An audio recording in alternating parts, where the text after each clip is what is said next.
High সবাইকে। আজকে তোমাদের সাথে এই গাল কলকাটা শেয়ার করব। তোমরা যারা এই গাল কলকাটা শিখতে চাও বা করতে চাও তারা অবশ্যই লাস্ট অবধি ভিডিওটা দেখো। প্রথমে দেখতেই পারছো আমি একটা বেস রেডি করে নিয়েছি গাল কলকাটা রেডি করার জন্য। তোমাদেরকেও আগে সুন্দরভাবে বেসটা রেডি করে নিতে হবে। গাল কলকার বেসটা রেডি করার পর আমি লোটাস মোটিভটা এঁকে নেব। আমি দু জায়গায় এখানে লোটাস মোটিভ আঁকছি। তোমরা যদি লোটাস মোটিভের ভালো করে টিউটোরিয়াল চাও আমার কমেন্ট বক্সে লোটাস লিখে দাও, আমি টিউটোরিয়াল পোস্ট করব।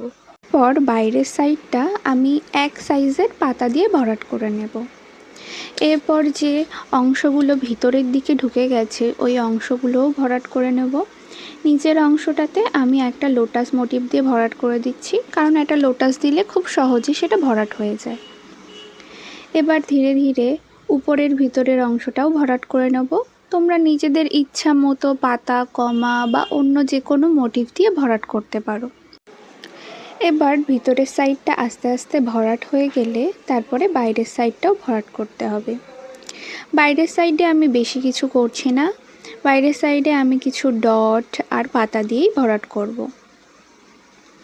ভিডিওটা তোমাদের কাছে হেল্পফুল হলে অবশ্যই জানাও। তোমরা অন্যরকম ভিডিও দেখতে চাইলেও আমাকে জানিও, আমি অবশ্যই পোস্ট করব।